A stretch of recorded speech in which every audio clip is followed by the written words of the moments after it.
Diwali is a word derived from the Sanskrit root Dipavali, and it can be translated as a row of lights. It's a very apt description of the lights that form the most important symbol of the Hindu festival, which celebrates the triumph of light over darkness and good over evil. There are many traditions attached to it, including festive dishes, and these have inspired Chef Vanie's special Diwali menu for today. Diwali is a very special occasion to me, as it's the one time my whole family got together to celebrate the Festival of Lights. Every aunt had brought their own dishes to the table, and I've drawn inspiration from these recipes to create a unique Diwali menu at Marigold, which I will be sharing with you today.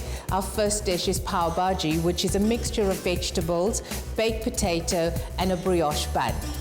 First, I'll add in some ghee and a good dollop of that, some ginger garlic, handful of julienne ginger, and some red chili. I'm just going to roughly chop that because that's going to add the heat to our dish. And next is our onions, some tomatoes. And all we're going to do is let this squish for a little bit. And when I say squish, I actually mean let it mush down and cook to a pulp. And I'm going to add in a little bit of turmeric, some chili powder, some fine salt, and let's saute this off for another minute or so.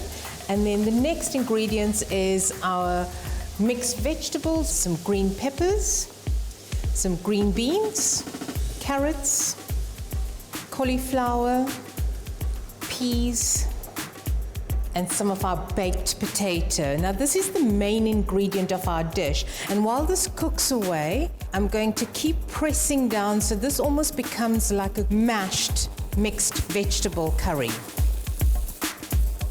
Just going to add a smidge of water, and the water also aids in the cooking process of all your vegetables, so you want it to be nice and soft for our Pav Bhaji. And now for our final spices, which is Pav Bhaji mix masala and some garam masala. The aroma coming out of this is beautiful. Can't wait to taste this. And I'm just going to roughly chop some fresh coriander in for that beautiful freshness, and a good squeeze of lemon. This will just add to that nice zinginess of this dish. Pop the coriander in. So I'm going to set this aside, and then I'm going to toast the brioche bun. I'm going to add some ghee into the pan. While that melts, I'm going to cut the brioche so then we can toast the buns. We want to cut quite a few of them, and the ghee is ready, so I'm just going to pop the buns in to give this a beautiful caramelized toast. And you can add a little bit more ghee because that's all about decadence and the Festival of Lights. It's about family and nourishing comfort food. And these are beautiful and caramelized, so they're ready to come out. Look at those. Do be careful when you take these out because of the hot ghee. So let's start with our filling. So a good spoonful of our vegetable mix. And I'm just going to bring in the serve, which is going to add the crunch, a sprig of coriander. And you want this to be as rustic as possible. And I remember as a child, we'd eat this as soon as the uncles and aunts had arrived. So this was the first thing on the menu. And there we have our Pav Bhaji. So the next dish is our bevan puri. First, let's get our filling, which is white udit dal, which I've soaked overnight. But let's start first with roasting our spices, which is aniseed, some coriander. And I'm just going to give it a quick roast. And that's perfect. So let's move that into our little crusher. And you just want to give that just a few pounds just to bring that beautiful aroma out. My pan is hot enough, so I'm just going to add the soaked dal to that. Some ginger, my roasted spices, and some water. So while that comes to a boil, let me make the puri dough. So we need about 2 cups of atta flour, and you just want to reserve a little bit just for the patting and making of our dough. Then I'm going to add some salt, and then a little bit of ghee. I'm going to mix this through, and it almost resembles breadcrumbs. So this is ready. Make a well in the center, and then I'm going to add some water. And you'd add the water little by little because you want a nice, soft, pliable dough. My mum always gave me a little bit of dough so I could make my own puri. My dough is ready to be kneaded onto a floured surface. Just give it a good knead so all that gluten is released into the dough and it makes it more soft and pliable. And I'm going to roll that off into an oblong shape. And all I'm going to do is cut little balls. You'll notice the dough is a little bit sticky, but that's good because once we put the filling in and we fold the dough over, it'll hold it together. So dust a little bit of flour on your palm and just roll into little balls and pat into little patties. And we'll set this aside to rest for a few minutes. While this is resting, we can puree our dal filling.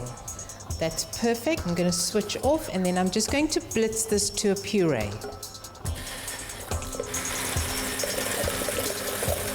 That's perfect. So I'm going to put this onto a plate to cool down and then we can start filling our puri. This is a beautiful consistency. So I'm just going to spread it out so it cools a bit, and that's perfect. So while that's cooling for a second, I'm going to start making our puri. So once again, dust a little bit of flour on your palms. And then I'm just going to make a little pocket at the palm of my hand, add a little bit of the filling, and bring that together into a little pouch. And just squish together. And this is where the little sticky dough comes in hand. And gently press out once again into the flour and gently press out the patty. Now, if you want, you can roll this, but I prefer a good filling of our bevan puri. And I'm going to set that aside. This is ready, so let's pop the rest into the fryer. Always remember, when you deep fry, you always place away from you.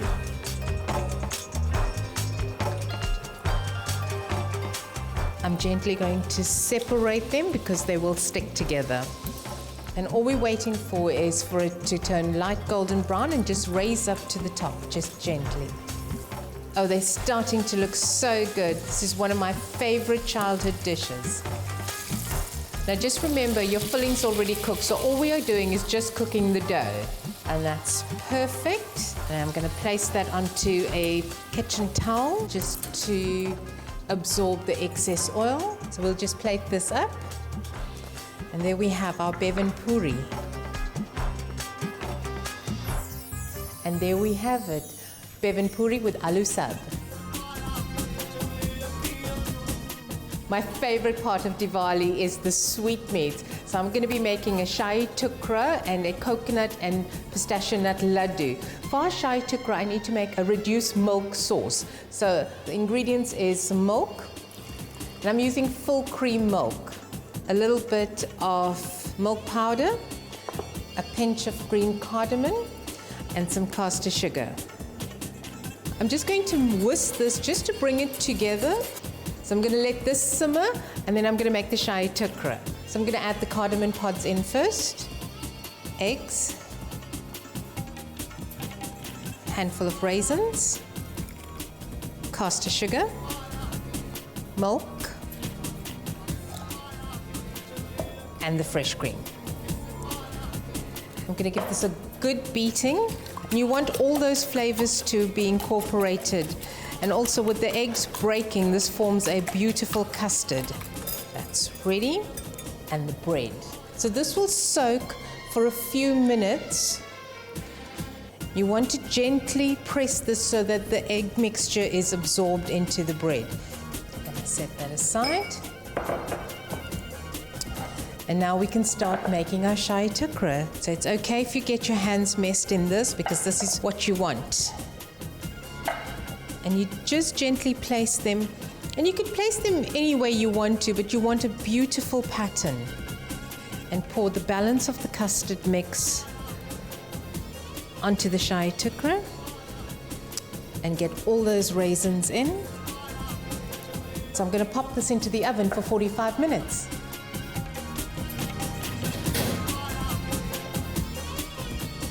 Oh, the milk is perfect. I just want to give it a quick stir. This has reduced beautifully, so I'm going to set this aside and I'm going to start on our coconut and pistachio ladoo.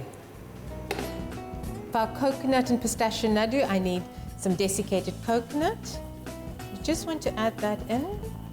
The koya, a good spoonful of ghee, some caster sugar, a little pinch of salt, and I'm just going to saute this off gently just so that everything comes together. And that's melting beautifully. You don't want to get it brown very quickly without the butter melting first. So to test to see if our ladoo is ready, so I'm just going to take a little bit and just squish it gently in my hands, just to form a little ball, and this is perfect consistency. So I'm going to take this off the heat. And I'm just going to add a little bit of rose water, just for that added yumminess. You just want to gently press these coconut balls into a nice tight ball and put them onto the ground pistachio nuts, and we will roll them just now. And you do want them to look nice and rustic. And then we're just going to coat that with pistachio nuts and set them aside. That's our coconut and pistachio ladoo. Let me go get the shahi tukda out of the oven.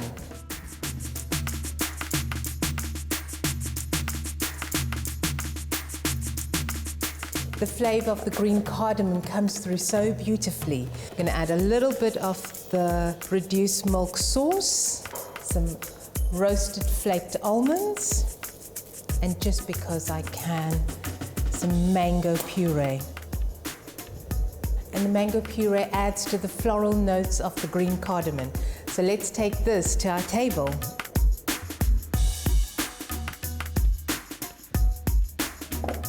To complement the Diwali feast, I have made gujaya, aloo tikki, samosas, palak chaat, gulab jamun. From me to you, wishing you and your loved ones a safe and festive Diwali. The Festival of Light is a celebration of good conquering evil, and sharing this feast with family and friends makes the message that much more real and joyful.